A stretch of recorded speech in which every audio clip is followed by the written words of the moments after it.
சிம்பிளா கருவாட்டு குழம்பு பார்க்கலாம். ஒரு கடாயில நல்லெண்ணெய் சேர்த்துக்கோங்க. கடுகு, வெந்தயம், மிளகு இது நல்லா பொரிஞ்சதுமே கைப்பிடி ஃபுல்லா பூண்டு சேர்த்துக்கோங்க. ஒரு மீடியம் சைஸ் வெங்காயம் நல்லா பொடி பொடியாக கட் பண்ணி இந்த அளவுக்கு வதக்கிக்கோங்க. ஒரு 3 தக்காளி ஜூஸ் அடித்து சேர்த்துக்கோங்க. இதுக்கு தேவையான அளவுக்கு உப்பு சேர்த்துட்டு நல்லா வதங்க விட்டுறலாம். கொஞ்சம் கொதி வந்ததுக்கப்புறம் மிளகாய்த்தூள்லாம் சேர்த்துக்கலாம். மஞ்சப்பொடி, குழம்பு மிளகாய்த்தூள் ஒரு 4 டீஸ்பூன் போல் சேர்த்துக்கோங்க. சேர்த்துட்டு நல்லா மிக்ஸ் பண்ணிக்கோங்க.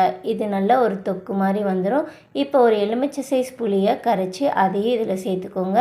சேர்த்துட்டு தேவையான அளவுக்கு தண்ணி சேர்த்துட்டு இது நல்லா கொதிக்க விட்டுடலாம். குழம்புக்கு ஏற்ற மாதிரி தண்ணி சேர்த்துக்கோங்க. சேர்த்துட்டு நல்லா மிக்ஸ் பண்ணிக்கோங்க. இது நல்லா ஒரு 5 நிமிஷத்துக்கு கொதித்து வரட்டும்.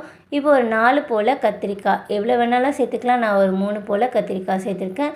சுத்தம் பண்ணி வச்சுருக்க நெத்திலி கருவாடையும் சேர்த்துட்டு இது நல்லா கொதிவர விட்டுருங்க. இது நல்லா கொதித்து வரட்டும். அதுக்கப்புறம் நம்ம ஒரு பேஸ்ட் ரெடி பண்ணிக்கலாம்.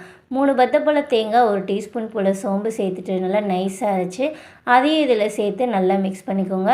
இந்த மாதிரி நல்லா கொதித்து வந்ததுமே வேக வச்ச முட்டையும் சேர்த்துக்கோங்க. சேர்த்துட்டு மேலே கொஞ்சமாக கொத்தமல்லி தூவி இறக்கிட்டிங்கன்னா மணக்க மணக்க நெத்திலி கருவாட்டு குழம்பு ரெடி. கண்டிப்பாக ட்ரை பண்ணி பாருங்கள். வீடியோ பிடிச்சா லைக் பண்ணி, ஷேர் பண்ணி, சப்ஸ்கிரைப்